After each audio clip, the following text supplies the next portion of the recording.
Have you ever been talking about something that's really useful and thought, that's a great idea? Let's hit record so we can share this with everyone. If you're looking for best practices for your bank or credit union, join us while we talk all things sales, marketing, and strategy for financial institutions. Let's make it happen with FiGrow Solutions. Hi there, I'm Meredith Olmstead with FiGrow Solutions. Welcome back to our Hit Record podcast. We were just having a great conversation. I'm here with Penny Vanderbush, our Chief of Strategy, and we're having a great conversation about how to build a product page that actually converts.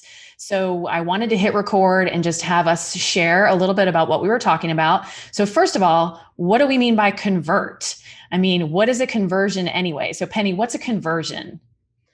So I think, the primary conversion for any product page is that apply now button and moving people, into that application. That's absolutely our primary call to action or point of conversion. A lot of the times when you set up your paid social ads, for example, you'll set that apply now button as your conversion metric.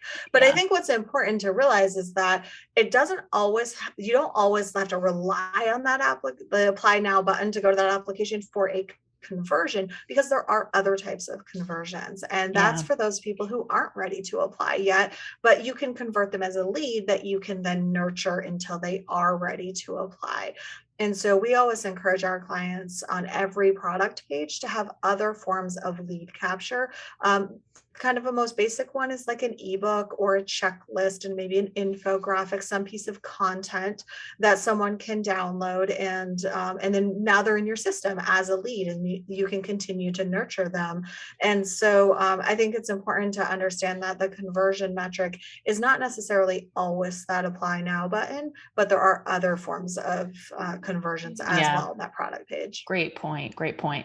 So what else do we need to do? I'm trying to think about when I'm designing a product page, or I'm looking at a product page and evaluating that for a client. What would be one of the other things that we would need to make sure that were included or that we weren't doing on a product page that would be like a mistake?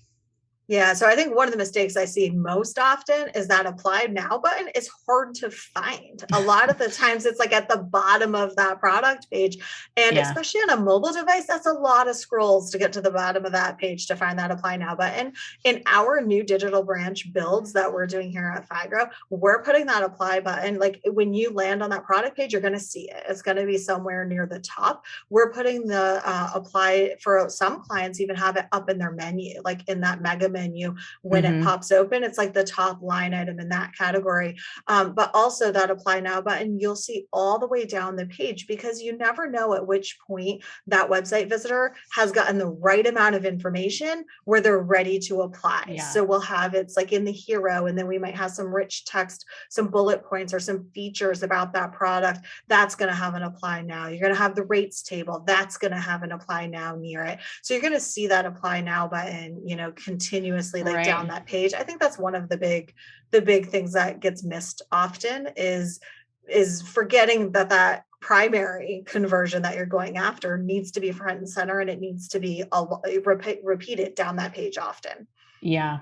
You also mentioned the other idea about having another kind of conversion if somebody's not ready to apply. And one of the ones that I wanted to make sure we mentioned is a lead generating calculator. And we love those. Those are really great.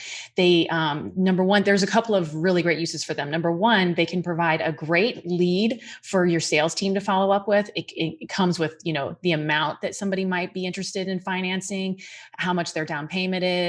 You could even ask for what stage they are in buying, a house or a car or something like that. So a really great way for you to generate some actionable leads for sales. And the other thing that I love to see done with those is a nurture email or two that goes out to the person who filled out those calculators. Absolutely. To kind of remind them of what their calculations were, give them some information on the product and service itself, next steps for applying. So, these are great kind of secondary conversion opportunities if somebody's not ready to apply now, because we know that, not everybody is quite ready there. You don't want to lose those opportunities to grab a lead and follow up with them and be helpful at the right time. Absolutely. Those calculators are great. We love them. There's so much information. They're informative. It puts that information, like you said, that follow-up email is so important. So later in the evening, if they want to, revisit that email and look at what was it they calculated and what was that payment going to be, it's right in the palm of their hand. They can bring it to a dealership, or they can be on the lot shopping and they have it right there in the palm of their hand. And it's such valuable information for that sales or service team to have that lead come in and it pops right up that this person's in market, they're currently shopping, they're looking for a $35,000 auto loan. Like, so much about them before you even place that phone call or reach out to help. They're fantastic. Yeah, it gives a great context for lead follow-up for sales, for sure. Anything else you can think of that we want to make sure is on a product page, a product page that converts? Yeah. So I think one key element on a product page is that rates table. So I still see a lot of kind of dated websites that might have that all like the rates page where like all the tables are just kind of on that rates page. And this has actually been quite an interesting discussion that I've had with clients when we talk about building the new sites. So really, if someone's in market for a product, and they're coming to your digital branch and they're looking at that product page, they want to see that rate front and center. They want it right on that page. You don't want to add another click to the process where they go to a page that has multiple rate tables. It's got deposit products and loans products mixed together. They're scrolling, they're trying to find it. Then when they find the rate, they have to kind of go backwards in their path to get back to where they can apply for the product. So really making sure those rates tables are on each product page is really important to that experience, the buyer's journey, and reducing the number of clicks to get the information they need to make a purchasing decision.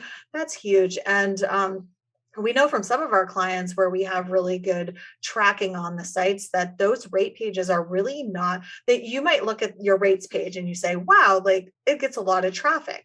But when you have the ability to track your website visitors because you have browser cookies in place, you can see that often it's not a lot of your contacts who are actually visiting that rates page, which leads you to wonder, are you really just teeing up your rates for your competitors to jump on and easily see all of the rates you offer?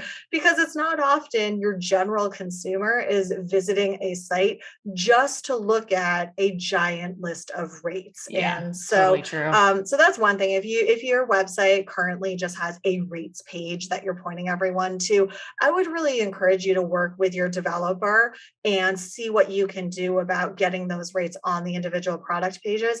And in the back end of your website, in that digital branch, push your developer to have one location where you enter the rates in one location that makes it convenient for you and your team.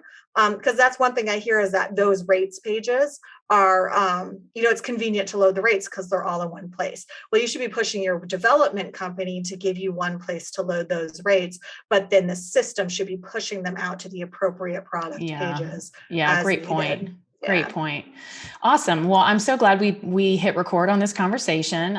For more information, please visit us at FIGROW.com. We've got FiGrowth Academy there that has lots of great courses that we've put together for marketers and financial institutions. And we're going to continue with all of our podcasts and our hit record sessions. So thanks so much. Thanks, Penny. And let's go make it happen.